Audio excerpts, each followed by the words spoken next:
Hola, ¿cómo están? Buen día.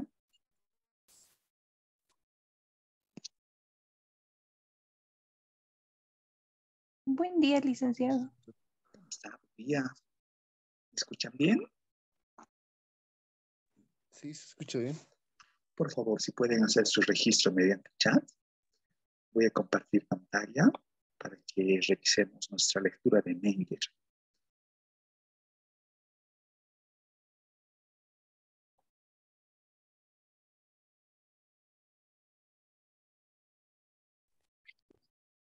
Ay, ¿por qué ha sido eso?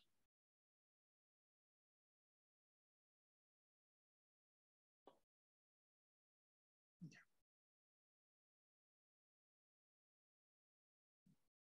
¿Dónde está? Celeste.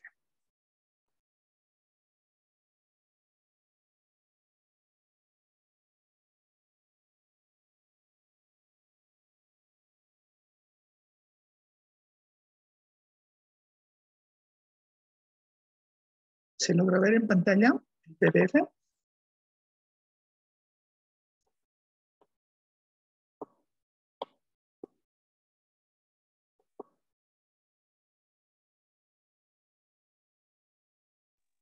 Sí, se puede ver, doctor. Excelente, gracias. ¿Quién me puede auxiliar brindando un primer comentario respecto de este documento del señor Karl Menger? Yo quiero vincular la lectura de este pequeño artículo con lo que ya hemos venido realizando el día lunes, de ser una primera aproximación sobre una conceptualización del dinero. Y aquí tiene una mirada que amplía algunos elementos. Nayeli, por favor, adelante, le escucho. Sí, buenos días, Lisa. ¿Me escucha bien? Se le escucha muy bien, gracias. Bueno, el texto en general me pareció muy interesante. La pregunta que yo me podía formular para explicar todo esto sería, ¿por qué se utiliza el dinero para el intercambio en vez de otros bienes, no? Sí. Entonces, el autor ahí va desarrollando sus respuestas. Primero nos dice que este es un proceso... Recording in progress. Sí, se escucha bien. Ay, perdón. Este es un proceso, si lo queremos llamar, el autor lo denomina orgánico, ¿no? Pero yo lo denomino más evolutivo, que ha sido el resultado de un proceso histórico evolutivo para facilitar respuesta a las necesidades, básicamente nos dice el autor. Y nos dice que el dinero no es la voluntad del Estado, nos dice, ¿no? Y asimismo nos dice que el dinero surge por las necesidades para hacer intercambios y ciertamente empieza con el... ¿Me escucha? Se le escucha bien, se le escucha bien, se le está escuchando. Le estamos escuchando muy bien.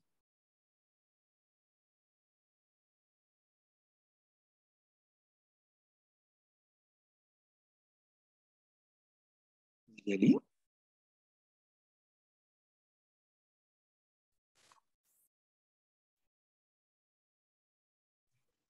Licenciado. Se le escucha muy bien. Siga adelante, por favor. Estaba bastante interesante su explicación. Del dinero orgánico, el evolutivo, eso estaba muy bien.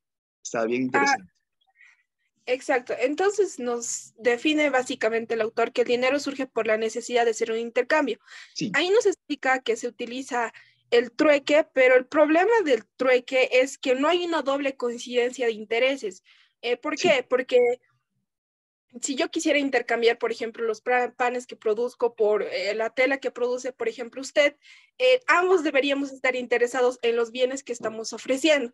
Entonces, ahí el autor define, ¿no?, que tiene que haber una doble coincidencia de intereses. Ese es el problema. Sí. Y asimismo, nos va explicando, ¿no?, que ciertamente ha habido bienes que han sido ese medio de intercambio, han cumplido la función de dinero, llamémoslo así. Por ejemplo, una característica para esto es que debería ser un bien demandado. Por ejemplo, en el antiguo Egipto se necesitaba mucho el trigo, ¿no? Entonces ese podía ser un bien común muy demandado y podía ser fácilmente intercambiado. Asimismo, nos habla sobre las características que debe tener el dinero, ¿no? Que debe ser fácil de transportar, tener un valor elevado, divisible, acumulable, durable, y ciertamente los metales preciosos lo tienen, ¿no? Asimismo, nos habla sobre las características del dinero, aunque yo lo organicé, pues está desordenado en el texto, es que tiene que ser escaso, pues no debe abundar. Y asimismo, una característica importante es que estamos dispuestos a pagar un precio, que este esté en forma de bienes y servicios por conseguir dinero, ¿no? Y asimismo utiliza este término, el precio del dinero, que es la capacidad adquisitiva.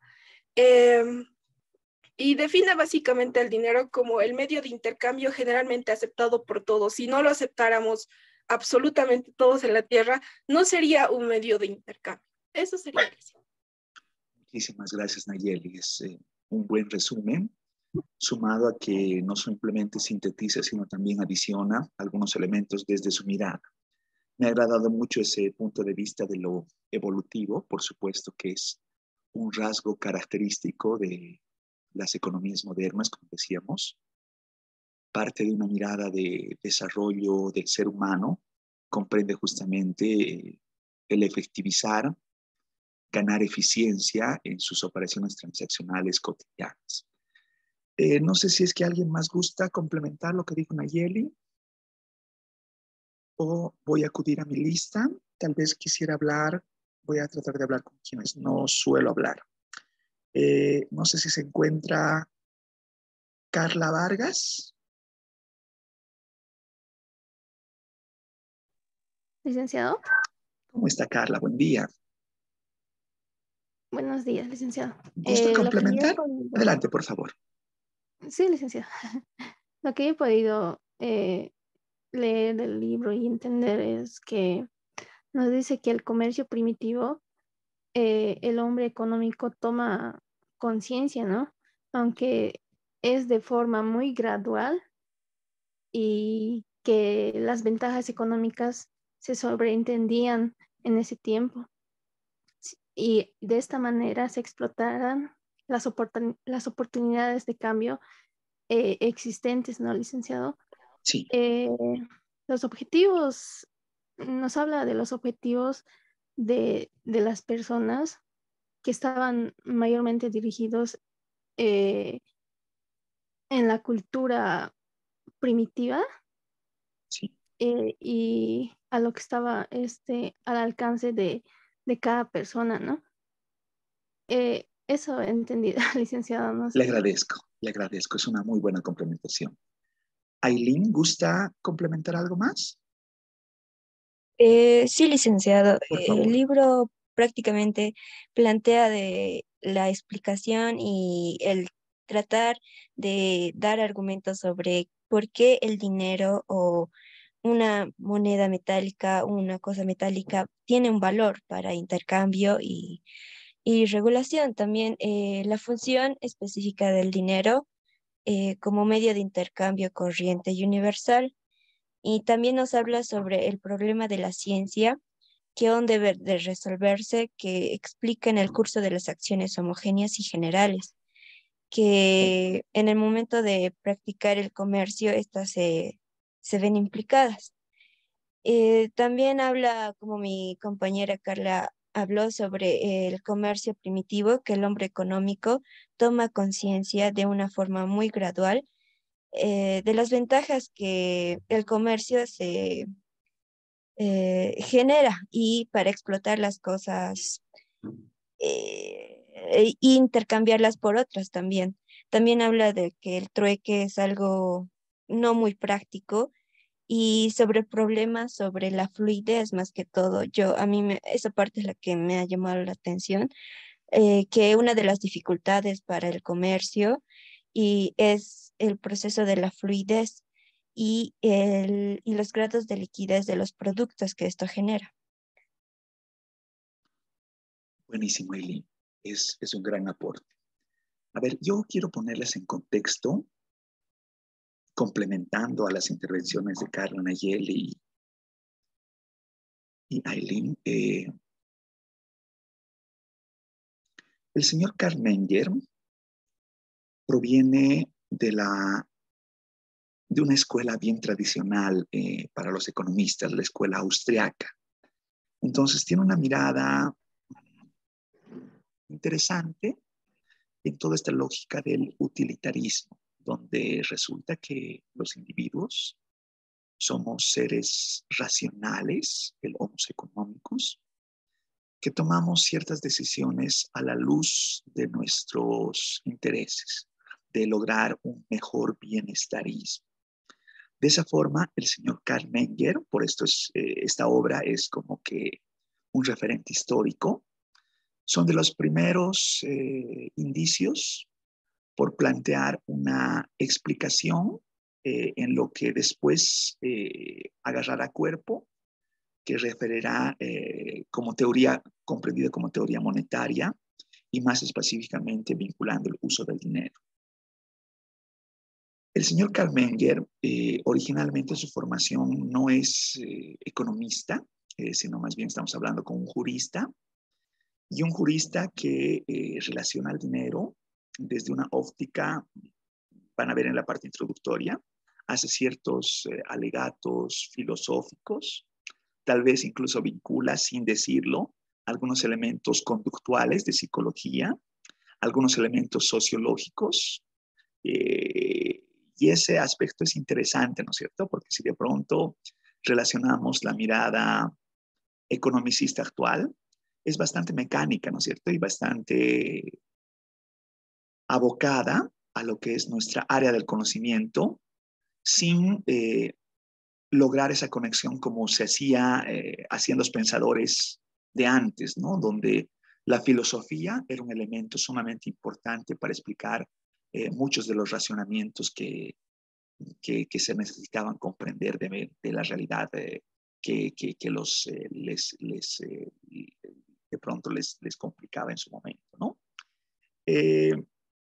Rescato lo que decía Nayeli en el sentido de que posiblemente se pudo pensar no en la moneda, no en, como dice Menger, en esa piecita de metal que parecería incluso irrelevante, que psicológicamente uno no explica cómo es que da tanto valor, que incluso parecería, esto no lo dice Menger, es una impresión mía, parece incluso sacado de una caricatura cuando uno ve a un rico magpato que se llena los ojos de una alegría incontenible, se le ponen los simbolitos de dólar, cuando resulta que ve frente a él gran cantidad de piezas, de monedas físicos, ¿no? Es decir, ¿a quién le puede generar felicidad simplemente ver metal, ¿no es cierto? Eso realmente es hasta un absurdo, pero resulta que el ser humano ha encontrado cierta satisfacción en acumular riqueza basada en elementos físicos. Y en nuestra actualidad eso ocurre, ¿no es cierto? La gente atesora su riqueza guardando, no necesariamente en el colchón, pero sí de manera física, no necesariamente con joyas. Porque el elemento de la liquidez también, como relaciona Menger, es otro aspecto importante. Existe otro documento que hace crítica, es más reciente, es del señor Schultz, donde resulta que hace como que una actualización de lo que Menger dijo en su momento, traído a nuestros días. Y el señor Schultz, de una manera bien interesante, relata qué es lo que pasaría en una sociedad que de pronto desea hacer conocer piensen a un alienígena cuáles son nuestras prácticas humanas de intercambio, cómo le hace comprender de que de pronto el dinero, por alguna razón histórica, coyuntural o de diversa índole, es el elemento que nosotros, tal vez de una manera artesanal, manejamos para poder resolver nuestras operaciones. ¿Cómo es que el ser humano no ha logrado en más de varios siglos de existencia generar una forma más eficiente de poder asignar sus recursos? Y no es que el dinero sea del todo ineficiente, pero por supuesto tiene sus particularidades, ¿no?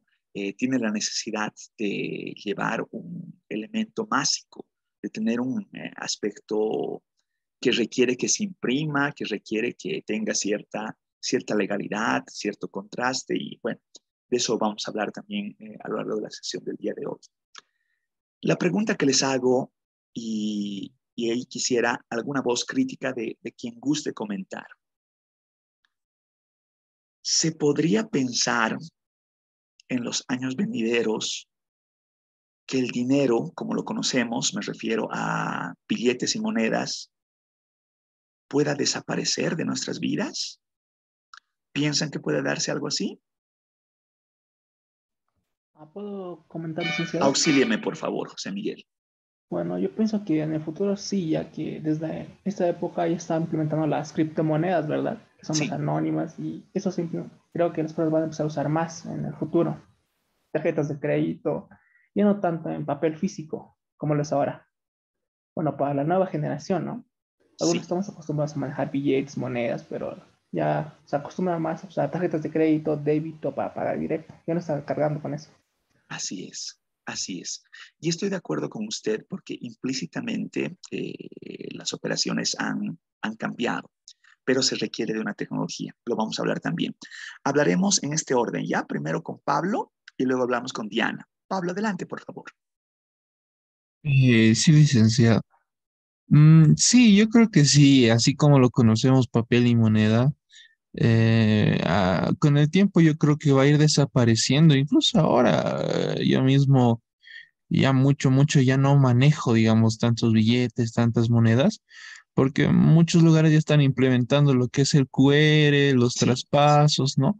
Entonces, o sea, si bien es mi dinero que ese lo puedo sacar y lo puedo eh, del cajero, del banco, puedo sacar monedas o billetes, pero ese dinero más o menos virtual, ¿no? Porque, o sea, sí existe, sí sí, está acumulado, pero ya no necesito de billetes y monedas, ¿no? Puros QRs, puros traspasos. Entonces, eso, licenciado. excelente. Es una gran intervención. Diana, adelante, por favor. Buen día, licenciado. ¿Cómo está? Bueno, yo creo que es posible, pero no viable, Ah, porque si bien tienen razón mis compañeros en que nosotros sí usamos más pagos en efectivo, podría ser, incluso estamos relacionados con el dinero digital, las criptomonedas, el blockchain y demás. sí, Yo creo que el gobierno siempre, o sea, no creo, el gobierno siempre maneja reservas, ¿verdad? Y sí, sería un largo proceso, así como se cambió del patrón oro al dólar sí, en tiempos pasados. Entonces, como dije, yo la verdad no lo veo viable, ya que incluso ahora en algunos países no existe regulación con monedas digitales así es. como, como tal, ¿no? Entonces, en nuestro país tampoco existe algún tipo de regulación y el gobierno, yo creo que las economías a nivel ejecutivo y demás no darían paso a eso, así que el dinero en efectivo, en mi opinión, nos espera por o sea, nos va a tomar muchos años, incluso en futuras generaciones, que se vuelvan netamente digital. Sí. Sumando a lo que dice Diana, el documento del señor Schulz, que, como les decía, trae algunos atisbos de actualidad, relaciona de que el lograr todos nuestros intercambios digitalizados lleva un proceso de primeramente tener una alta dependencia tecnológica a eventualmente lograr una completa dependencia de los pagos digitalizados. Y por supuesto, él avisora de que sería muy complejo depender plenamente de la tecnología, porque la tecnología todavía tiene ciertas, en la modernidad, en la cotidianidad de nuestros días, tiene ciertas limitaciones.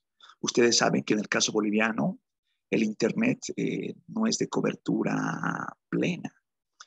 Saben también que no todo el mundo, si estamos relacionando área rural, por decir algo, tiene todavía acceso a tecnología que permite hacer los pagos digitalizados. Por tanto, esos elementos todavía nos hacen pensar que el dinero por ahora estaría vigente. Lo que sí no podemos descuidar dentro de esta óptica, que ya se están generando ciertos institucionalidades que manejan fondos más allá del Bitcoin, sino con la lógica de una entidad financiera garantizada, con garantía internacional, que responda a esta necesidad de no llevar dinero en físico, ¿no es cierto? La banca comercial ahora está permitiendo hacer más expeditos los pagos y que ciertos aspectos de nuestra vida diaria puedan ser fácilmente solventados.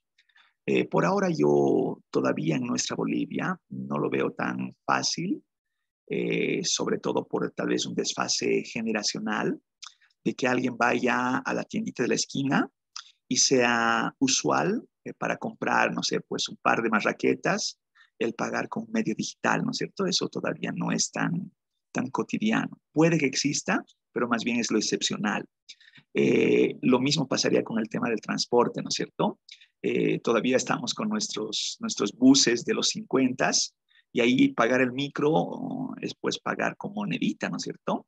Y así, muchas de los elementos cotidianos todavía se los va relacionando de manera física, ¿ya? Nayeli, ¿quería acotar algo más? Sí, licenciado. Por favor, auxíliame. Quería comentar algo. Recientemente había visto una entrevista de un periodista que fue a un país en específico, es Shenzhen en China, es donde él y decía, ¿no? El país donde no utilizan dinero. Y realmente me pareció interesante porque todas las transacciones lo hacían en base bueno, sí, gracias a una aplicación, WeChat, lo denominan en ese país, con la ayuda de Alipay, y básicamente vas al mercado y el vendedor tiene su QR ahí, y tú vas con tu celular, lo escaneas y lo pagas. Me pareció algo muy interesante. Y ciertamente, como usted dice, ¿no? O sea, en Bolivia no estamos... sí podría decir capacitados para aplicar estas medidas que se aplican en este país que ya mencioné. Y ciertamente hay unas desventajas, ¿no? Es que las generaciones, por ejemplo, como las personas mayores, no se no se van a adaptar muy bien porque no saben manejar bien la tecnología, pero solo quería comentar eso, licenciado. Excelente, y es un gran comentario. A ver, quiero, por favor, esto apúntenlo en sus notas. Quiero seguir con esta discusión del papel del dinero en esta óptica de generarnos un juicio crítico. Por favor, para el día lunes, hagan este apunte. No va a haber una lectura, sino más bien ustedes se van a procurar la lectura. ¿Qué quiero decir con esto? Quisiera, por favor, ya sea en el internet, y les voy a dar la referencia un poco más puntual, busquen la concepción del dinero de la señora Ayn Rand. ¿Han escuchado hablar de Ayn Rand? Se escribe A-Y-N y su apellido Rand se escribe R-A-N-D. Ayn Rand. La señora Ayn Rand es autora de, bueno, tiene una mirada bien interesante, ¿no es cierto? Seguramente han debido ver, ¿cómo se llama esta su obra? La rebelión del Atlas, algo así, creo que es la traducción en español. Ella tiene una mirada interesante del dinero, ¿no? Entonces van a encontrar videos en YouTube, van a encontrar seguramente alguna ponencia, y es interesante porque hay un elemento que Menger no lo ha señalado, posiblemente la presentación que ponga a continuación yo no lo señale, pero tiene que ver con un aspecto del cambio de poder, el cambio de poder, que vincula el tema de la racionalidad. Y ese elemento es bien interesante, ¿ya? Entonces, bueno, otra referencia que les puedo dar que tienen ya entre sus documentos, les he pasado el documento del profesor Armando Méndez, En el documento del profesor Armando Méndez, en la página 132, tienen así como tal, el dinero según Ayn Rand. Habla unas cuantas palabritas, por eso es que yo preferiría que complementen ese elemento que dice de Ayn Rand con cualquier otra lectura, ¿no? Con cualquier otra lectura, con cualquier otro video, cualquier otra cosa que encuentren, ¿ya? Y el día lunes, al inicio de nuestra clase, vamos a conversar un poquito con esta mirada del dinero desde la óptica de Ayn Rand. ¿Sí? ¿Se comprende lo que acabo de decir? He logrado transmitir el deletreo de Ayn Rand. Se los voy a poner en chat ya, por si acaso, por si es que tal vez no he logrado hacerme entender bien. Se llama Ayn Rand. Ayn Rand se llama la señora que estoy solicitando que veamos. A ver, ¿alguien puede decirme en el contexto internacional, histórico, si quieren verlo así, y quien guste comentar? ¿Alguien puede decir el nombre de una economista, dama destacada? ¿Se les viene en mente? Si les digo varones, me van a decir, no sé, Friedman, Keynes, Adam Smith, David Ricardo, y un gran etcétera. Pero una dama, ¿alguien me puede decir el nombre de una dama?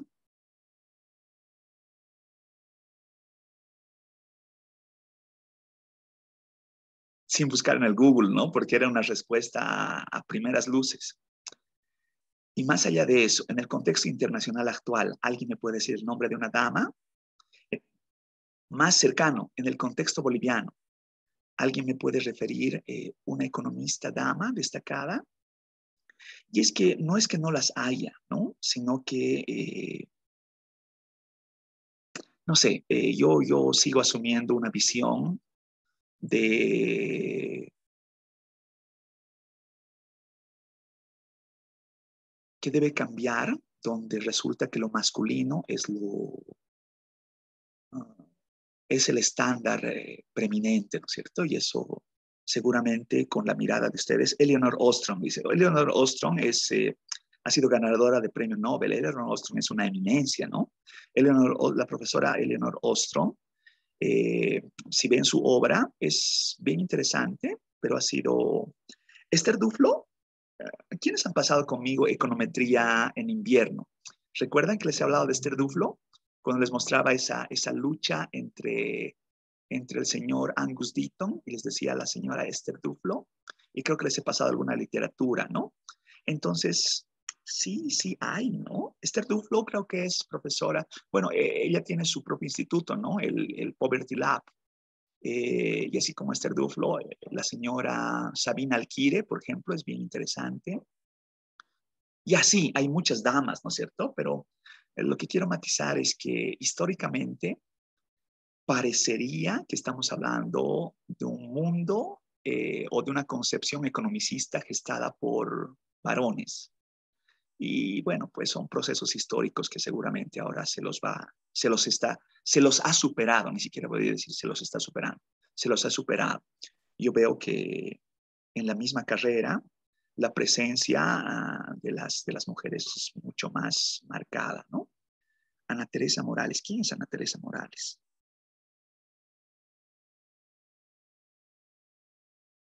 No la conozco, sinceramente. Ya, pero bueno, puede ser, discúlpenme, el error puede ser mío, ¿no? Si no conozco a Ana Teresa Morales. Ya, sigamos, por favor. ¿Se ve, no, mi presentación en pantalla? Sí, licenciado. Sí, excelente. licenciado. Ya, nos hemos quedado con esto, donde yo les relacionaba algunas funciones del dinero. No quiero que tengan esa mirada de, el dinero tiene 3 funciones, ¿no? Y repitan como un rosario, ¿no es cierto? Es mejor comprender las cosas, por eso es que hemos tenido el diálogo inicial en base al documento del señor Carmen. Lo que quiero mostrarles y voy desarrollando, el tema del depósito de valor, sí es importante relacionarlo como una reserva que permite el mantener la riqueza de manera líquida. Se considera el dinero como un activo y por tanto debe ser parte de la riqueza de los individuos. Ahora, la pregunta que les hago a ustedes, y es parte de las conceptualizaciones que tienen que marcarse. ¿Hay diferencia entre riqueza e ingreso? Está bien, el ingreso puede ser que no los paguen en efectivo, pero ¿y la riqueza? ¿La riqueza tiene que ser en dinero? Primero, ¿cuál es la distinción entre ingreso y riqueza? ¿Qué distingue esos dos conceptos?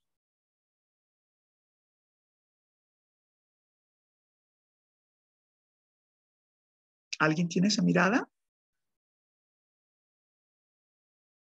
¿Qué es riqueza y qué es Licenciado, dinero? Ayúdeme, por favor. por mi parte podría decir que el ingreso es parte más de un flujo, Sí, algo que tiene un flujo, ¿no? sí. Y la riqueza se atesora. La Entonces, riqueza es un stock. Excelente. Entonces, ¿cómo puedo matizarlo en la cotidianidad de nuestras vidas?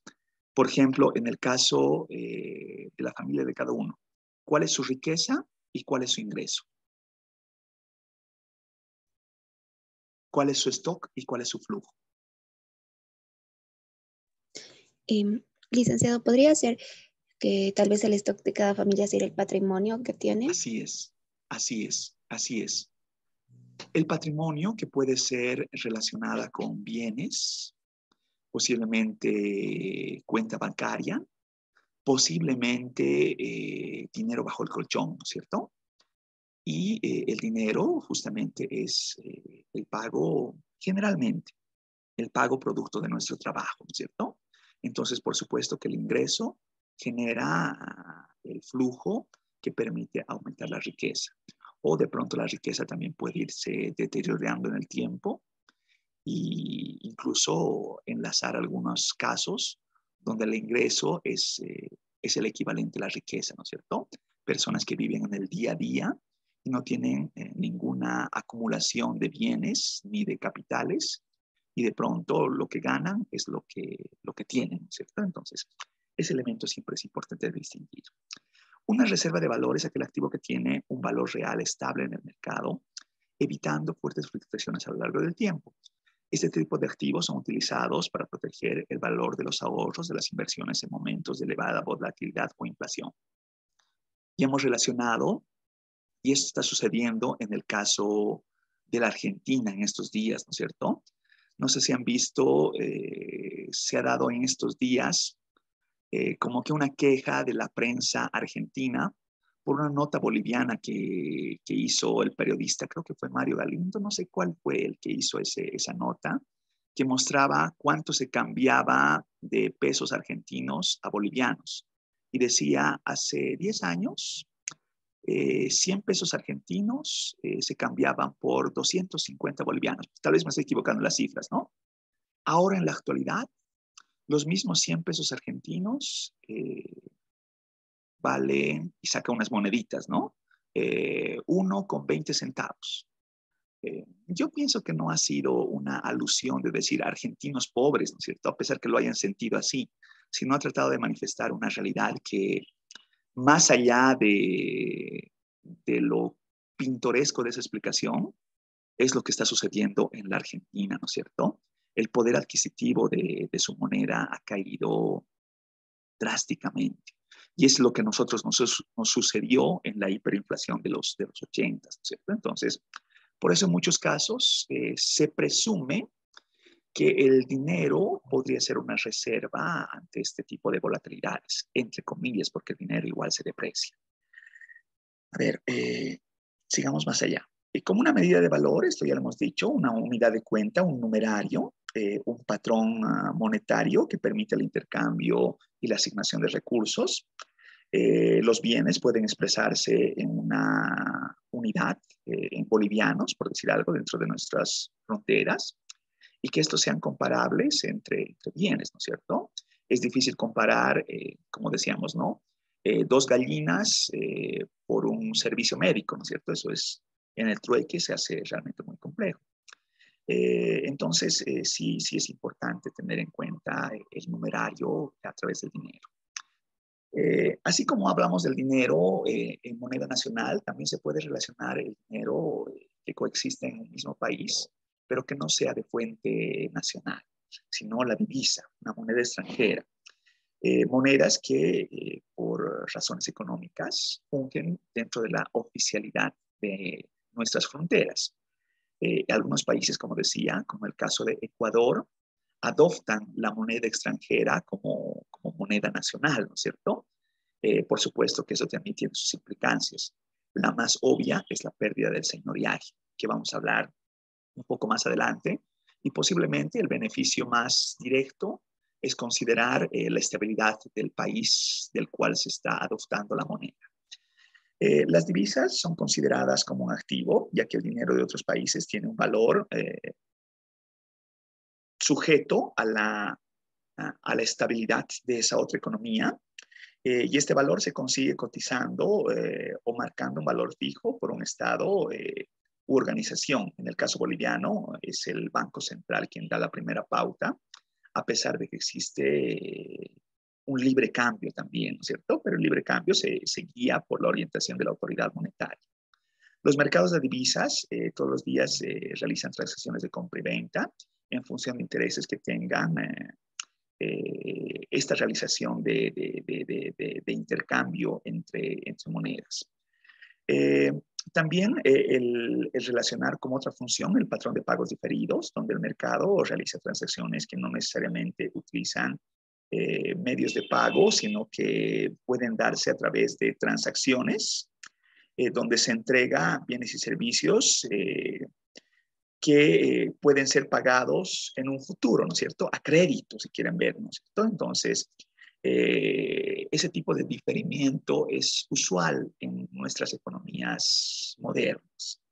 O también se puede relacionar transacciones en la actualidad, donde se determina un precio y se hace un intercambio a operación futura, ¿no es cierto? Entonces uno puede pagar por adelantado. Entonces, ese tema de la intertemporalidad es otro elemento también presente en el manejo del dinero. El valor del dinero está relacionado con la cantidad de cosas que se puede adquirir con el mismo. El dinero tendrá un valor intrínseco, que es el valor por sí mismo que tiene el dinero, un valor real que tiene que ver con el costo de elaboración y un valor legal que tiene que ver con el valor fiduciario que le asigna el Estado a este papel, ¿cierto? De ahí se habla del nominalismo, donde el valor fiduciario es mayor que el valor real. ¿Qué quiero decir con esto? A ver, no sé si alguien tiene el dato o lo puede encontrar en el internet, pero ¿cuánto cuesta para los bolivianos emitir un billete? En valor, en precio. Imprimir un billete, ¿cuánto le cuesta al boliviano? ¿Saben ese dato? ¿Se lo puede encontrar en el internet? ¿Alguien me puede auxiliar buscándolo? ¿Cuánto cuesta emitir? Y como que ahí hay un paralelo, ¿no? Porque emitir un billete de 10, de 20, de 100, se podría pensar que es equivalente. Pero ¿cuánto cuesta? ¿Cuánto cuesta imprimir un billete? ¿Cuánto nos cuesta a los bolivianos imprimir un billete? Adelante, Lice, auxíliame, por favor. Sí, aquí estaba investigando el licenciado y nos dice que la impresión de cada billete nos va a costar 45 centavos. ¿45 centavos de dólar o de boliviano? A ver.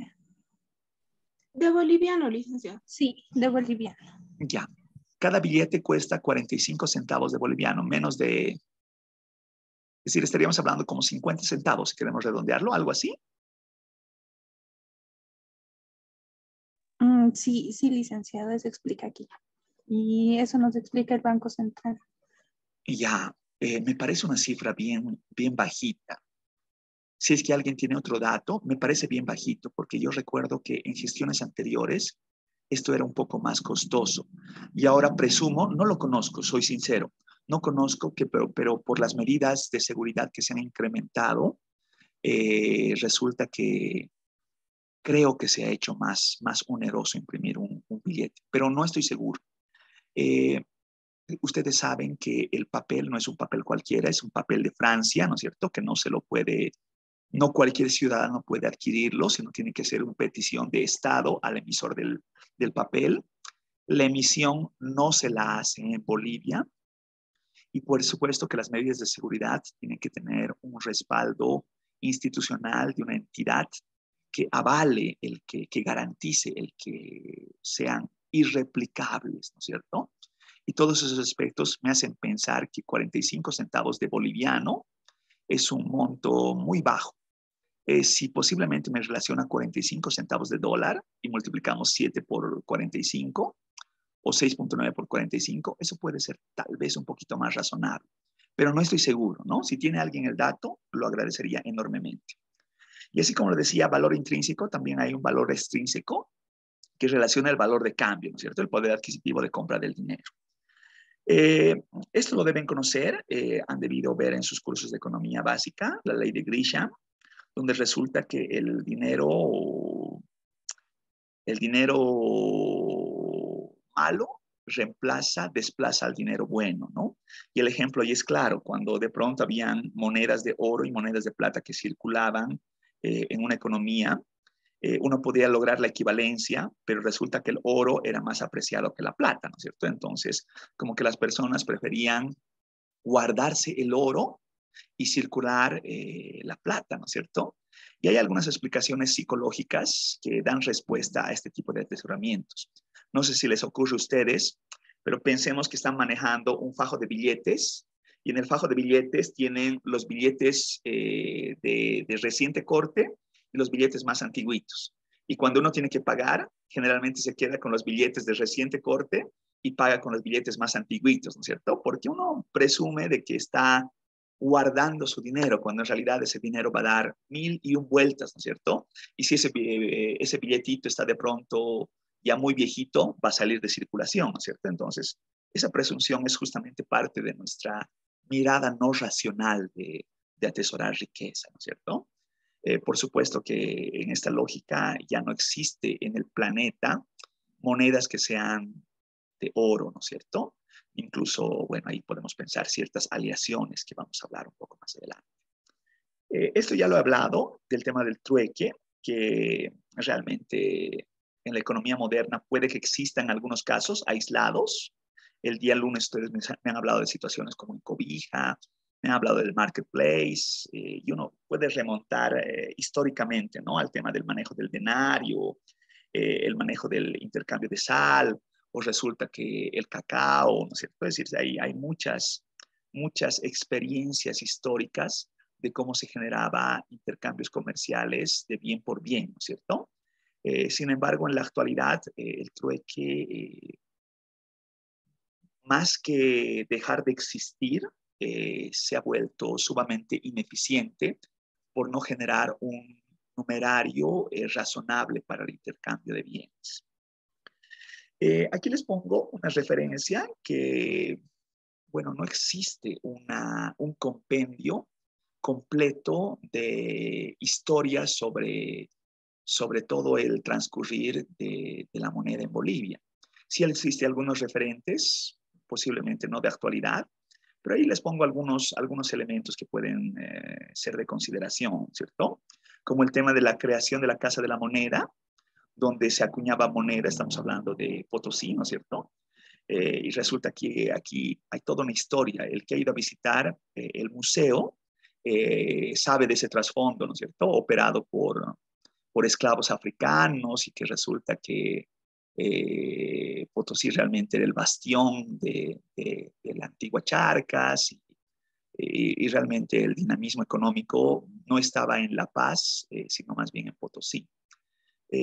Ahí también enlaza el tema de las casas de rescate de minerales, donde ya sabemos de que las formas de comercio de la colonia han sido realmente, entre comillas, esclavizantes. El tema de la mita, el tema de los obrajes y todo eso es algo que nosotros lo hemos leído desde colegio, ¿no?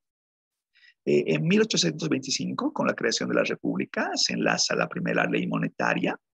Y por supuesto, ya se empieza a hablar en 1826 al instaurar la primera administración pública con Antonio José de Sucre, de las primeras oficinas de rescate, que concentradas en Potosí, Oruro, La Paz y Tupiza, ¿no? Luego van a ver el primer banco boliviano con Melgarejo. Igual ahí el tema de Tupiza puede ser que genere alguna curiosidad, porque posiblemente era una urbe que tenía una presencia demográfica importante en la época. Y también relacionan el tema de la presencia del primer banco hipotecario, ¿no es cierto? Esto ya nos da cuenta de que en Bolivia las transacciones comerciales se hacían cada vez más grandes. En 1872 tienen el tema del Banco Nacional de Bolivia, y esto puede que históricamente parezca una contradicción en el nombre. ¿Por qué poner Nacional y Bolivia? Parecería como que una tautología, porque se dice que en la época existían dos bancos, el Banco Nacional y el Banco de Bolivia. Entonces, como que estos dos bancos se han fusionado y han constituido lo que hasta la actualidad se conoce como el Banco Nacional de Bolivia, ¿no es cierto? Luego podemos tener la referencia de la primera autoridad monetaria, la Banca Central de la Nación Boliviana, lo que para nosotros ahora es el Banco Central de Bolivia. Esto solamente es una referencia de actualidad en cuanto a las instituciones presentes. Sabemos la presencia de los impuestos nacionales, que data desde 1977, sin dejar de lado la reforma tributaria de 1985. Entonces, la institución como tal ha ido también cambiando a lo largo del tiempo.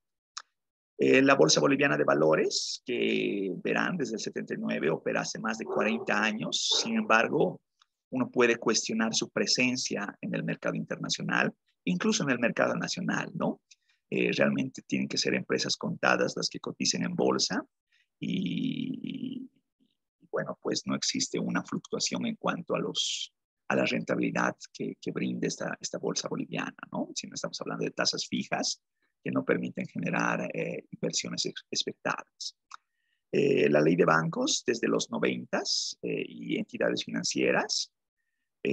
Bueno, aquí hay todo un cambio, ¿no? Si bien estamos hablando de una ley de los 90s, muchos de esos elementos han ido alternando o mutando en institucionalidades. Más adelantito tienen el tema de la ASFI, donde anterior a la ASFI existía la Superintendencia de Bancos, ¿cierto? Que tiene una regulación un tanto más coercitiva en respuesta a una debacle, a una crisis que existió en el sistema financiero nacional, donde hubo fuga de capitales, se generaron convulsiones sociales y hubo la necesidad de una reforma. También podemos hablar de las entidades de largo plazo. Ahí están con Ecofuturo, Fortaleza y otras entidades financieras no bancarias, ¿no?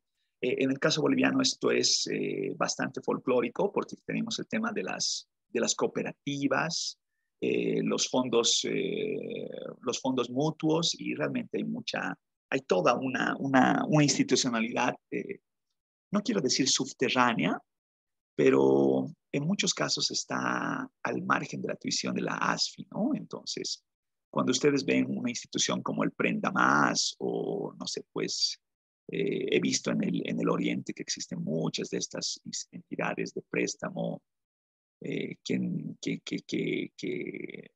muchos casos incluso generan extorsión, no, pues es parte de lo que está fuera de la tuición del Estado.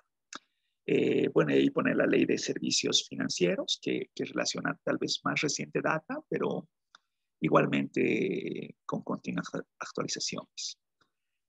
En cuanto al dinero, esto ya lo hemos dicho, venía desde la lectura de Menger, con una propiedad de la aceptabilidad, contar con una voluntad plena de aceptación social, fácilmente reconocible por todos, dispuesta a darse por satisfechos y bien pagados cuando venden algo y reciben dinero a cambio.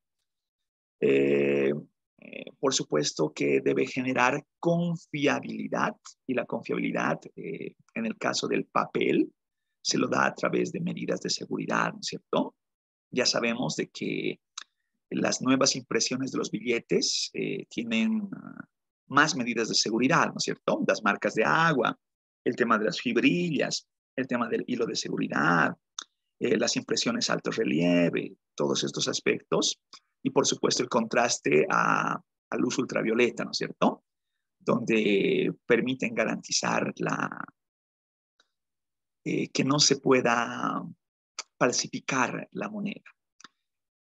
La pregunta que les hago: ¿cuán usual para ustedes es la falsificación de moneda nacional en nuestra Bolivia, en nuestro contexto, en nuestro día a día? ¿Esto ocurre o ya ha dejado de existir? ¿Qué opinan ustedes? ¿Qué saben al respecto del falsificar dinero? ¿Quién ha escuchado hablar? ¿O qué les ha visto? ¿O han visto la experiencia de la tienda? ¿Todo dinero falso será picado, será agujereado, será cortado? ¿Por qué ocurre eso?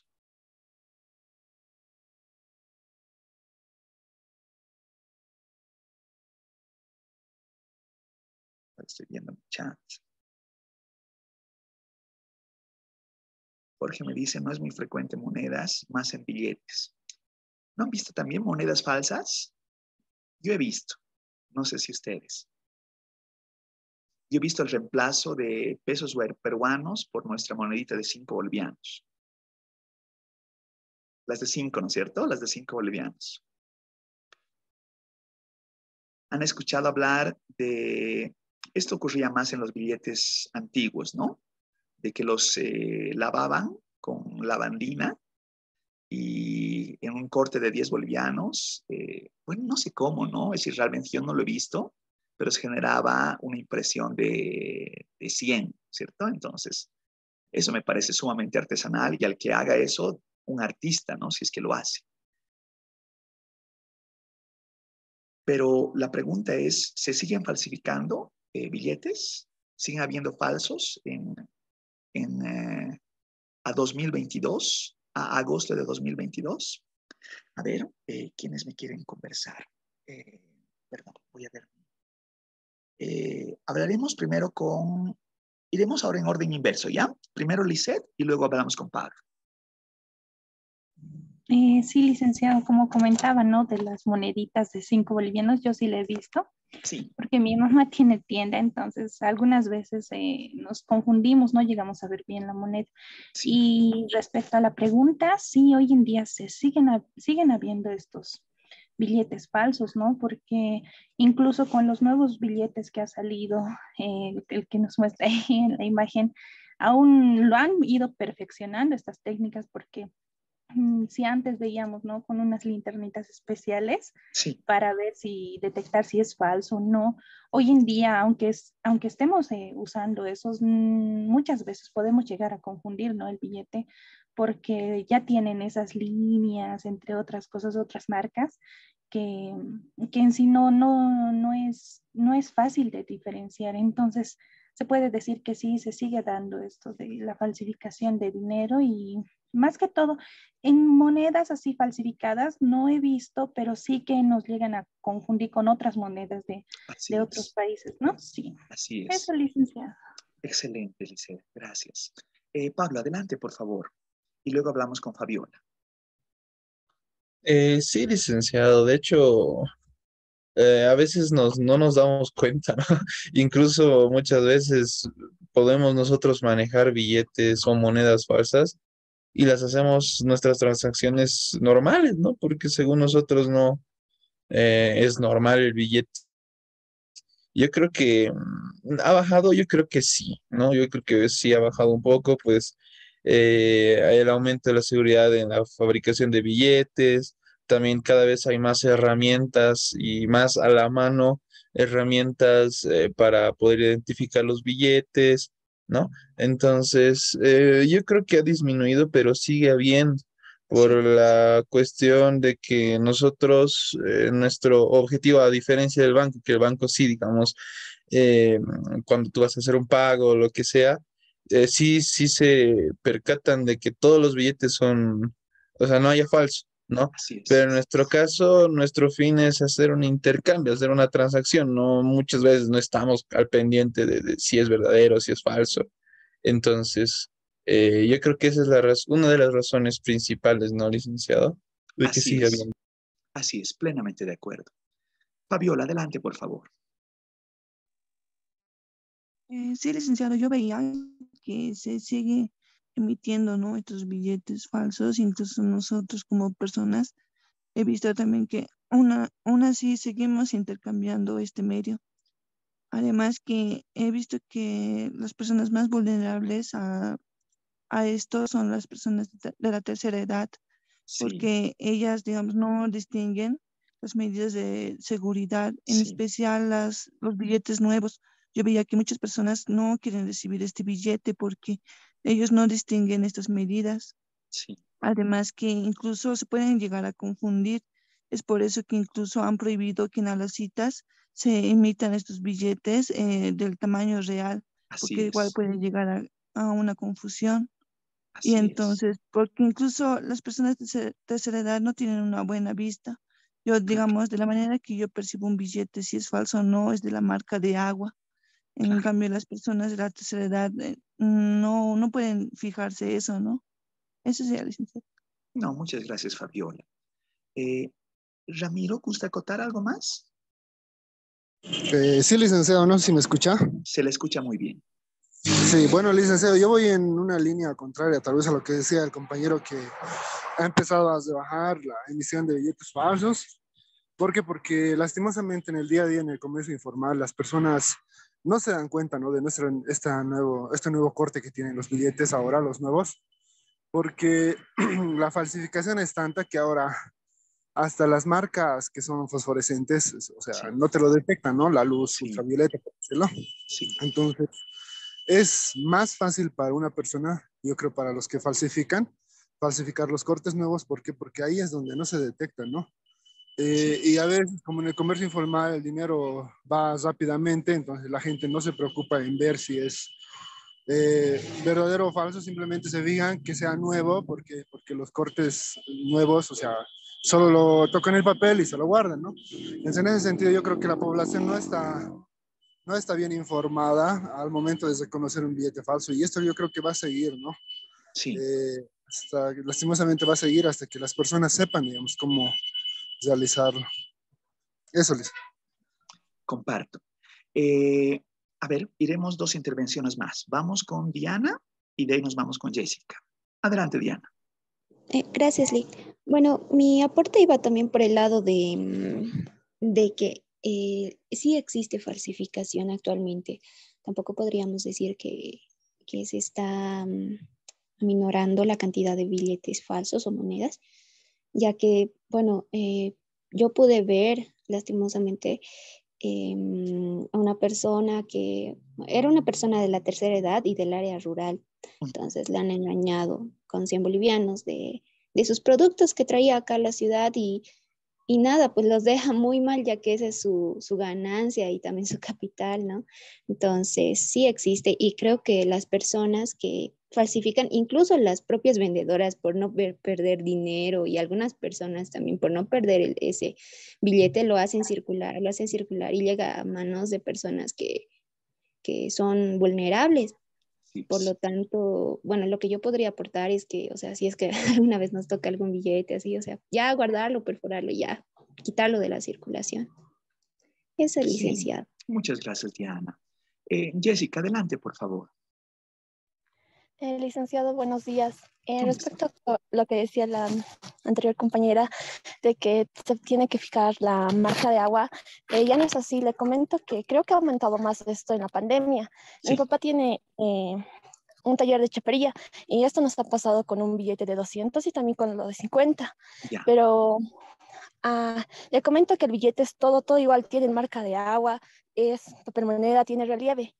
Ya. Lo que no tiene es, ¿cómo se llama? Esos animalitos que han puesto. Sí. Que cambian de color, ¿no? Sí. Esto, licenciado, no se mueve con la luz. Sí. Entonces, cuando queríamos hacer pasar el billete, ya lo han tomado como falso, aunque le hemos explicado que tiene la marca de agua, todo eso. Correcto. Dijeron que no vale, tiene que tener todo completo. Entonces, a algunas personas yo creo que se dejan llevar, como la compañera decía, por la marca de agua y no, ya lo están falsificando de todas formas eso. Es cierto. No, licenciado. Es cierto, no agradezco esa intervención. Y es que estamos estigmatizando de que solamente las personas de la tercera edad, porque resulta que son cortos de vista, pueden ser vulnerables ante estas situaciones. Lo cierto, y esto también, estamos hablando como que dentro del anecdótico, ¿no? Las falsificaciones actuales parecería que habrían perfeccionado el método, ¿no? Como que ahora gran parte de estas medidas de seguridad ahora se las está replicando. No todas a plenitud, pero sí gran parte de ellas. Entonces, todavía somos vulnerables ante la falsificación. En cuanto a de pensar de que en la actualidad existen menos billetes falsificados con esta nueva impresión de billetes de lo que existía antes, esa es simplemente una especulación. No existe un cálculo que nos diga antes había menos falsificados y ahora con más medidas de seguridad hay menos. Eso realmente no.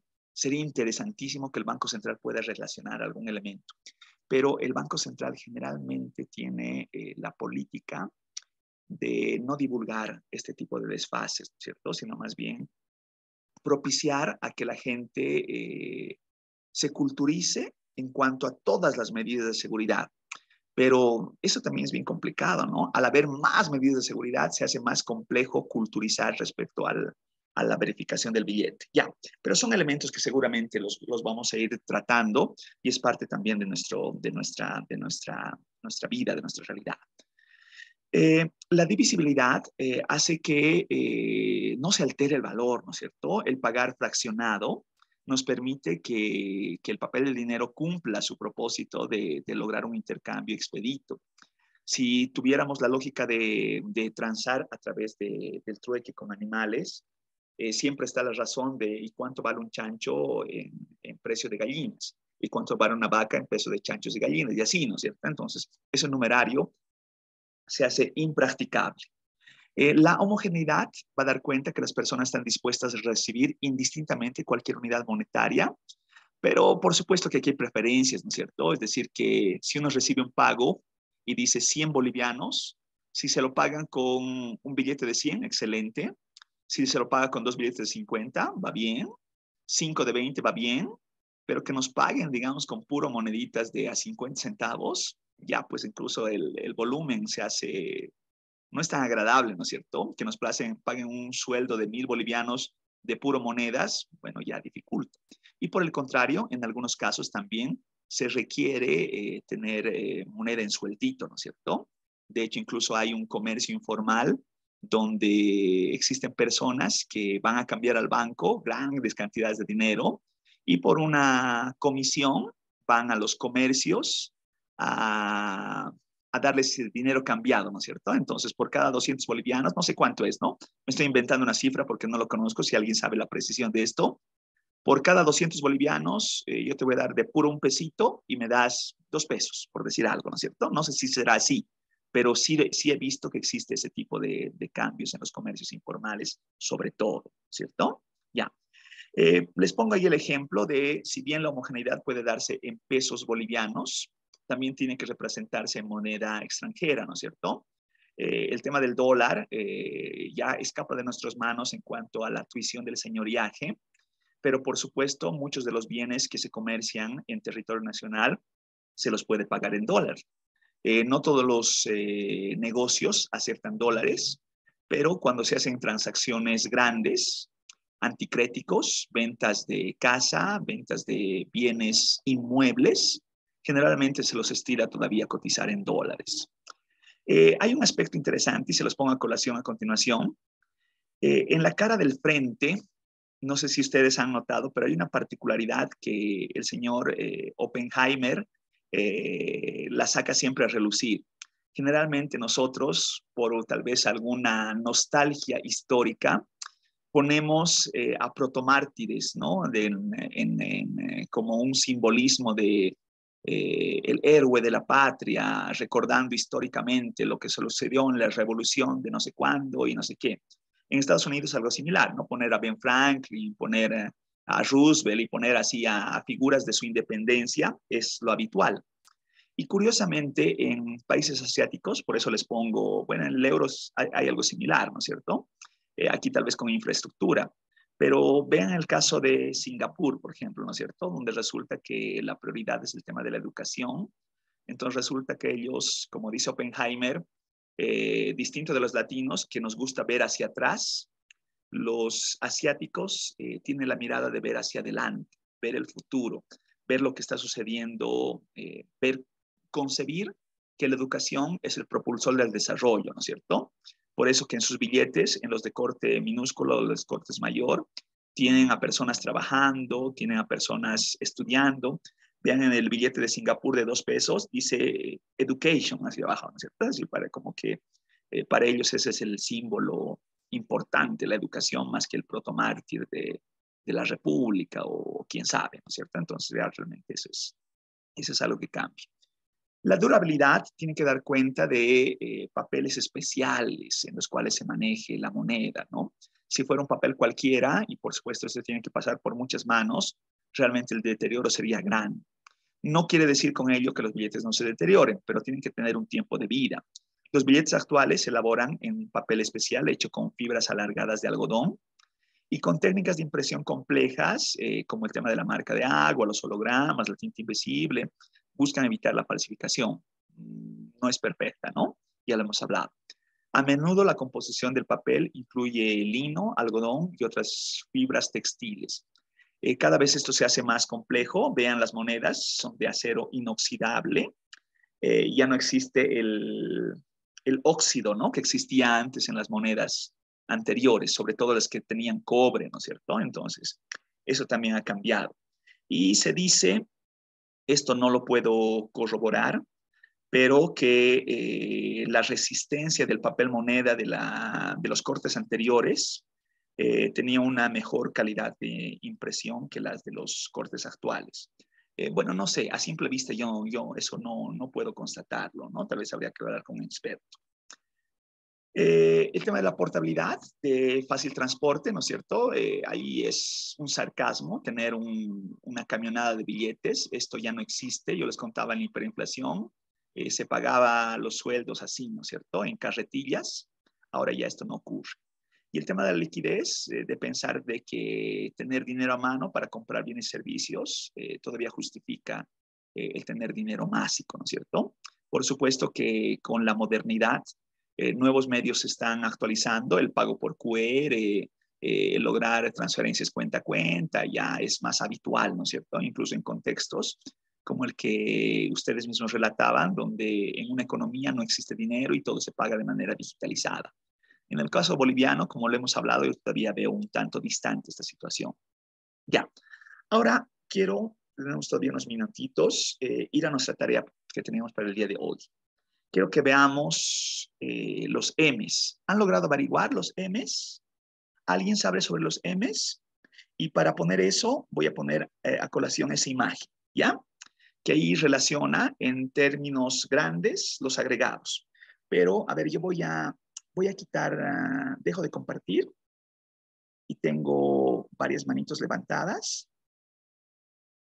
Y por favor, quien guste, a ver, vamos a ir en orden, ¿ya? Quien guste comentarme sobre los M's, vamos a ir hablando. A ver, hablaremos con quien no he hablado hasta ahora. Iremos con Héctor y luego nos vamos con Michelle.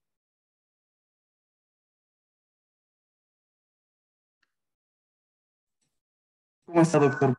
¿Cómo está, Héctor? ¿Puedo compartir pantalla para...? Por favor, auxílieme. A ver. ¿Está permitida la opción? Me dice, tal vez no esté. Creo que no. Ahora sí.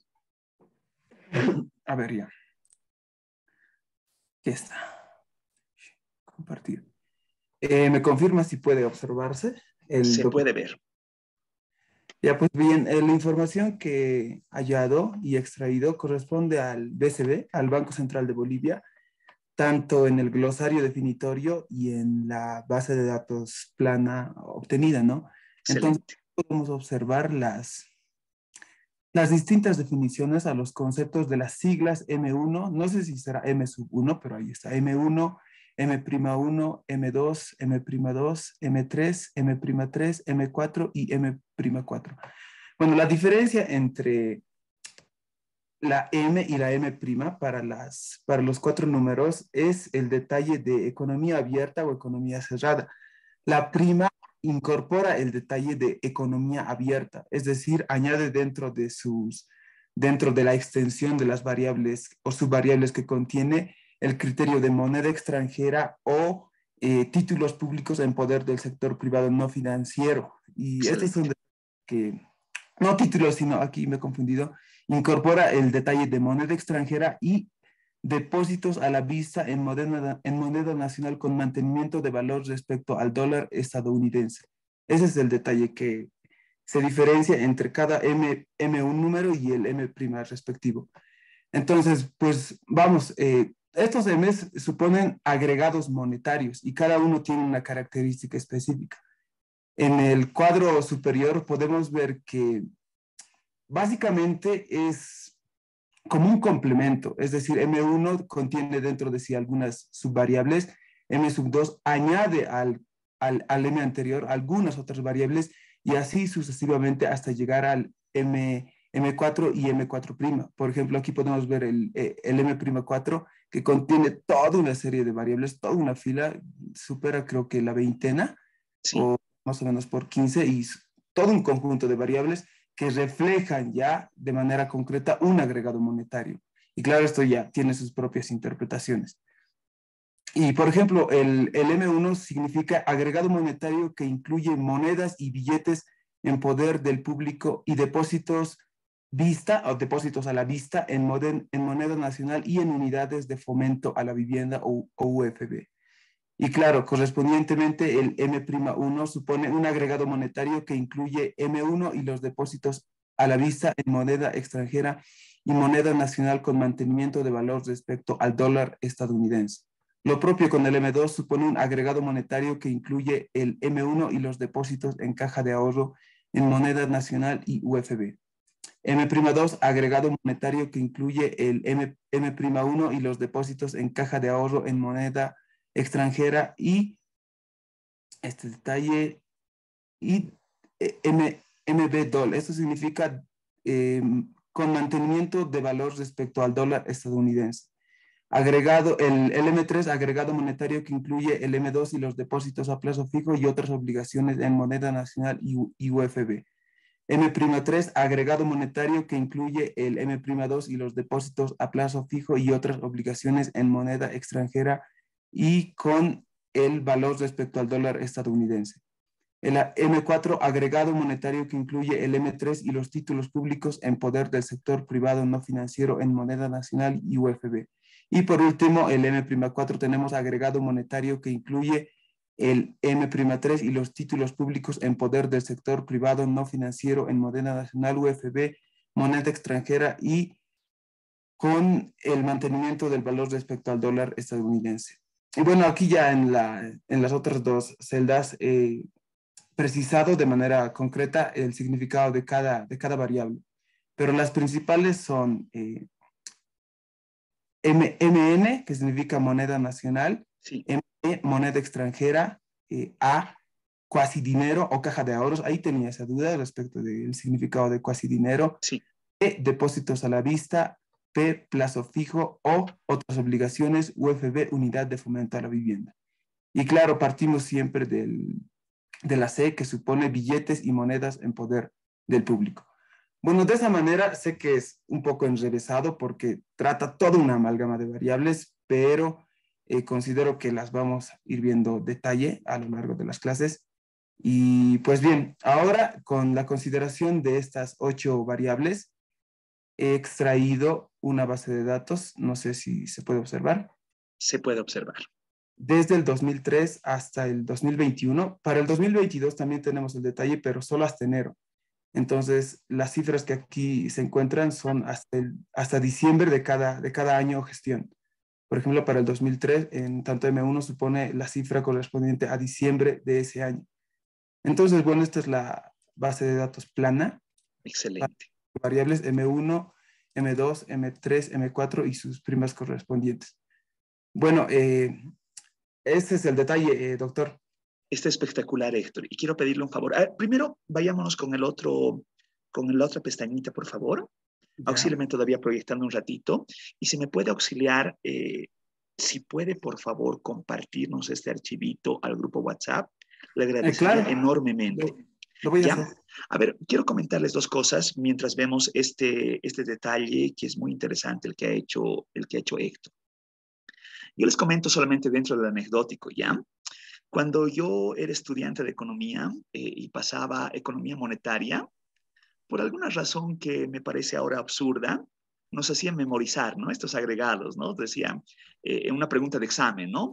explique cuál es la composición del M3, ¿no? Y uno tenía que como que recitarse. M3 es un absurdo, ¿no es cierto? Porque estas cosas no se las memoriza, es mejor comprenderlas y las vamos a ir comprendiendo usando datos, ¿ya? Ese es un elemento. El otro elemento que lo ha dicho Héctor y que quiero que lo apunten, por favor. Héctor bien ha dicho que el M1 del M1' distingue por la inclusión de moneda extranjera. Excelente. Y el otro elemento que no lo ha referido Héctor, y yo complemento esta explicación, de M1 a M4, en agregados, lo que está haciendo es mostrar desde los agregados monetarios más líquidos a los menos líquidos o efectivizables. ¿Qué quiero decir con esto, no? El M1 generalmente es lo que se conoce como la base monetaria que compone al circulante. Y el M4 ya está relacionando depósitos que no son efectivizables en el corto plazo. Por ejemplo, si yo relaciono un depósito a plazo fijo lo voy a poder hacer efectivizable en, no sé, en cuánto tiempo sea la temporalidad, 3 meses, 1 año o lo que corresponda. No se pueden convertir en dinero en físico inmediatamente. Entonces, del M1 al M4, su distinción es la liquidez. Tomen en cuenta eso, por favor. Ahora, si nos vamos, por favor, a la otra hojita, Héctor, Ya. Yo les solicitaba, por favor, lo pongan en formato plano por la siguiente razón. Porque ahora el paso de llevarlo a un stata es simple, ¿no es cierto? Yo hago copia, pega y lo llevo al stata, ¿no es cierto? ¿Qué es lo que vamos a hacer con stata? Espero que me dé el tiempo suficiente para que hagamos esto. Pero, por favor, ayúdenme con la respuesta en chat o si gusta me lo dicen. ¿Cuántos de ustedes ya han llevado econometría 1? ¿Todos? ¿En su mayoría? ¿Hay alguien que todavía no ha llevado o está llevando? ¿Cuántos ya están llevando econometría 2? Eso quisiera saber, por favor. Me dice Pamela, no todavía. ¿No todavía econometría 1? Me dice por ahí Pablo, estoy llevando econometría 1. Ya.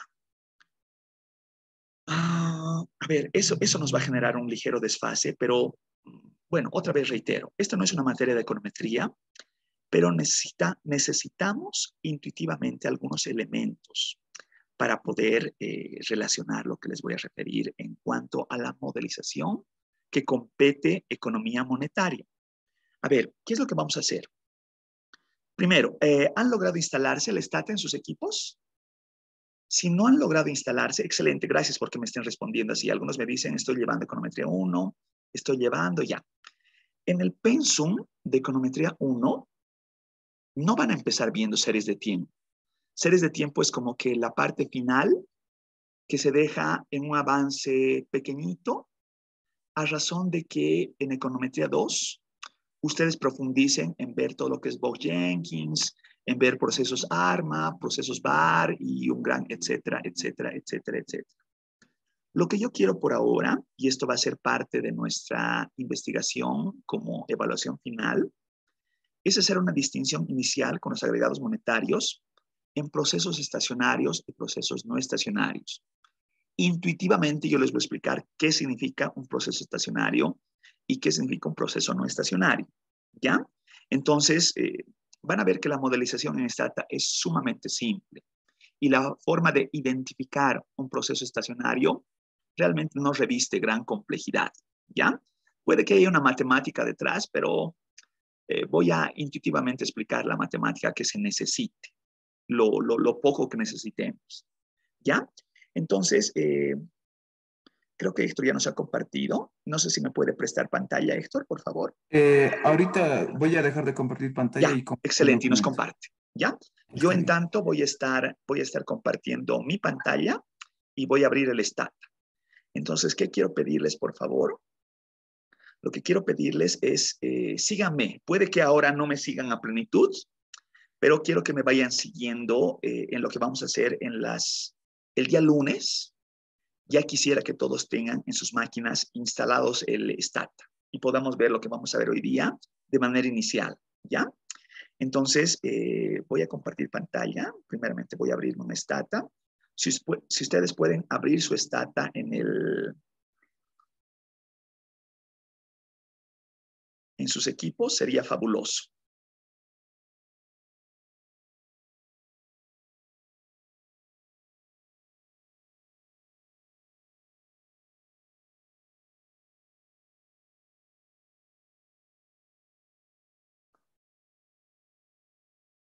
¿Me dicen si se está viendo mi pantalla?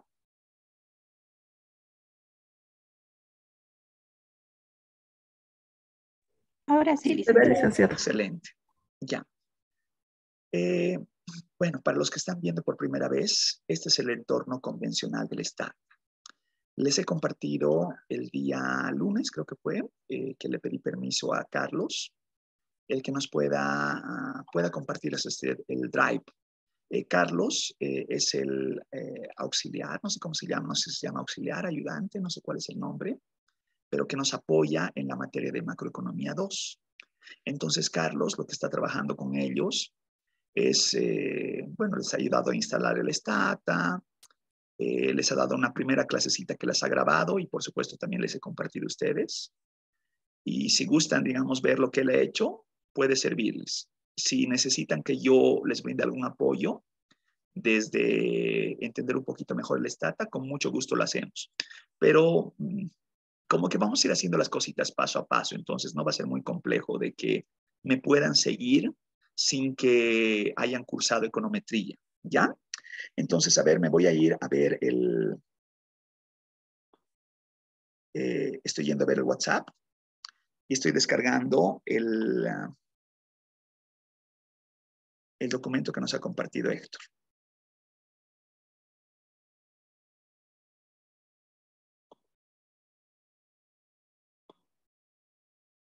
Por favor, ustedes busquen hacer lo mismo que estoy haciendo yo.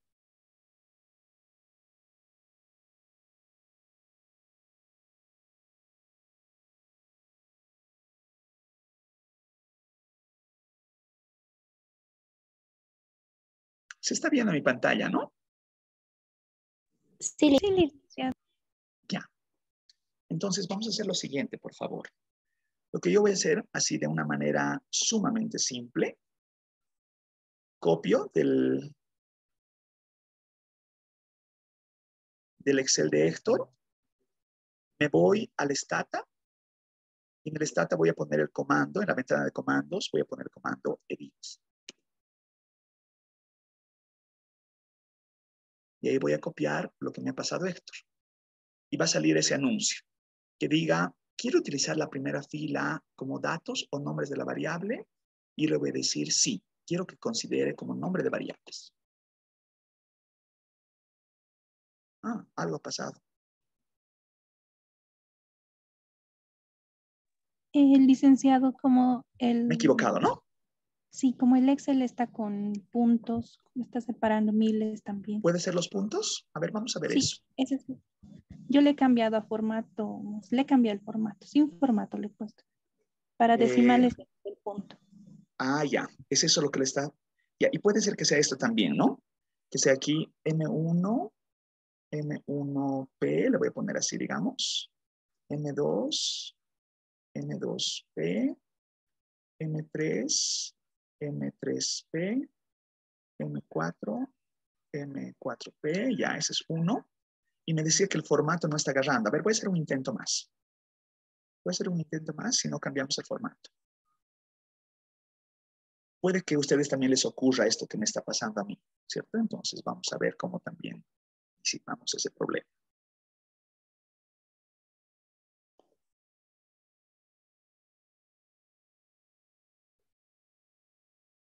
Ah, tienes razón, ¿no? Ya, a ver, pero sí sirve de auxilio esto.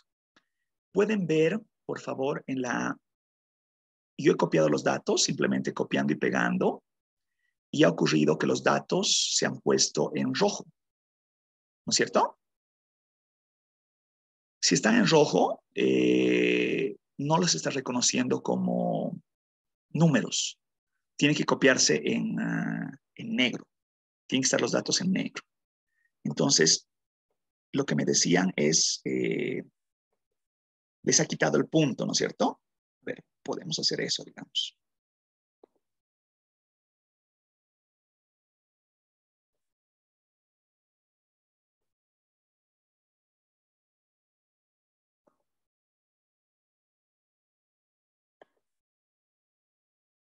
Ya, tal vez así, ¿no?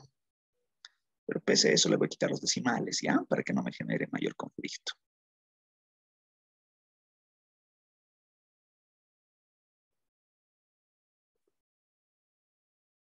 Ya. Entonces, ahora sí copio.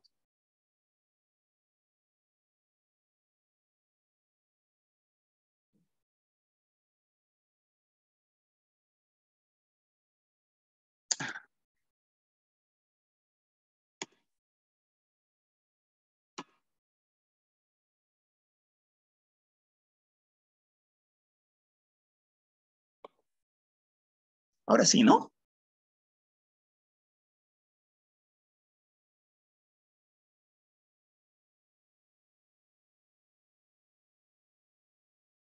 ¿Me están siguiendo? ¿Les ha Sí, ocurrido licenciado. lo mismo que a mí? ¿Sí? ¿Alguien se ha trancado? ¿Alguien requiere auxilio?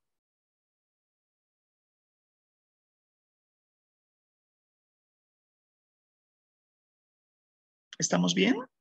Ahí estamos sobre la hora, pero voy a hacer una cosita así rapidita, ¿ya? Para ver lo que estoy queriendo relacionar. Ya, los que han pasado econometría conmigo, esto ya lo saben muy bien, ¿no? Saben cómo hacemos todo esto. Yo generalmente me abro un do file y en el do file voy a ir generando todos mis comandos que requiero para poder trabajar con esta base de datos. Por ejemplo, un comando de interés es declarar a esta base de datos como una serie de tiempo, ¿no? Entonces voy a decirle tsset y voy a usar la variable t como tiempo. Y digo eso, ¿no? Entonces está agarrando una serie desde 2003 hasta 2021, donde el delta es a una unidad, es decir, son datos anuales y va a agarrar año tras año, tras año, tras año, tras año, desde 2003 hasta 2021. ¿Sí? Como ya lo he declarado, como si fuera una serie de tiempo, yo puedo verificar gráficamente, digamos, un M1.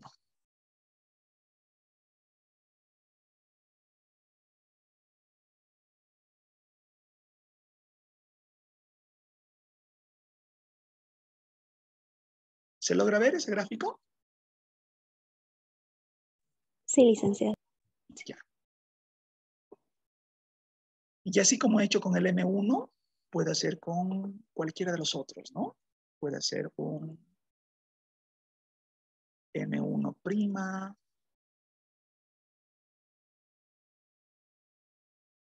puedo hacer un M2, y así sucesivamente. O de pronto puedo ver todos en uno, ¿no? Puedo decir M1, M1', M2, M2', M3, M3', M4, M4'. Y veo cómo se están comportando. ¿Sí? ¿Se logra ver? Entonces, lo que pueden ver en pantalla justamente es lo que relacionaba el porqué de los agregados monetarios. Agregados monetarios en el sentido de que M1, que es el que está más por debajo, estamos relacionando como el agregado monetario de mayor liquidez, donde está el circulante y depósitos vista. Y a partir de eso, vamos subiendo agregados de menor liquidez. El M1', el M2, el M2', M3, y aquí vean cómo se cruza esta línea, ¿no? Que es bien interesante. M3', M4, M4', y aquí otra vez. Hay partes que se cruzan. ¿Qué querrá decir en esas partes que se cruzan? Que es bien interesante. Luego vamos a hablar de eso, ¿ya? Creo que ya estamos sobre la hora.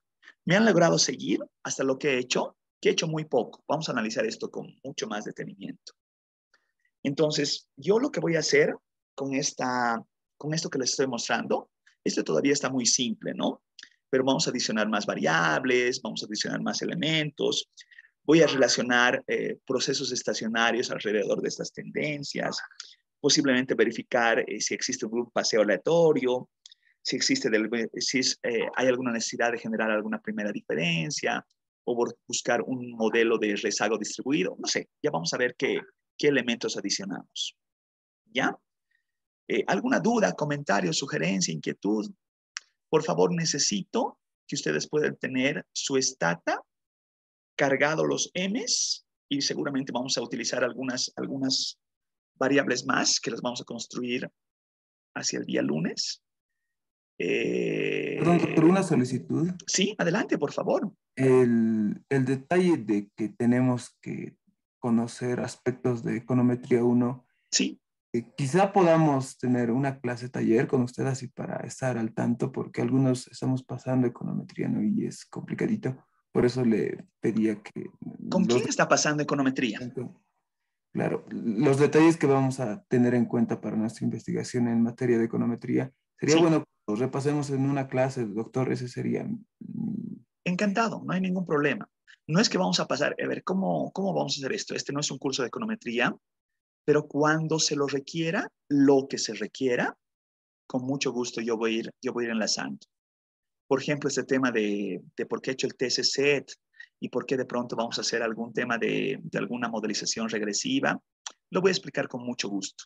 Pierda cuidado en eso, Héctor. No es que de pronto ahora solamente quería mostrar operativamente cómo he hecho yo esta graficación en el Stata, pero los elementos que nosotros necesitemos los voy a abordar oportunamente cuando se los requiera. ¿Le parece? Está bien, gracias. No, pues, ¿de qué? Para eso estamos. Entonces, por favor, para el día lunes es necesario que ustedes tengan el Stata funcionando con los datos de Héctor y yo me voy a poner al caso de brindar explicaciones intuitivas de lo que necesitemos de econometría para objetos de economía monetaria, de lo que nosotros estamos haciendo. ¿Ya? Nos vemos el lunes entonces. Gracias por su tiempo.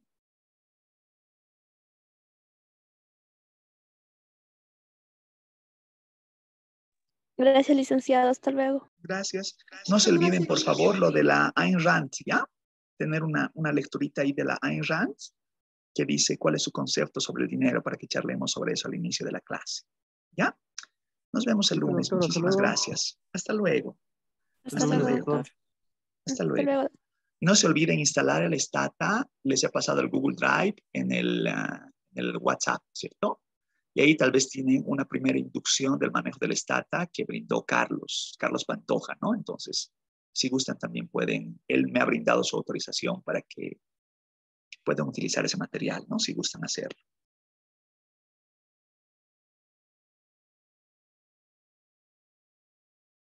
Nos vemos el lunes entonces. Gracias.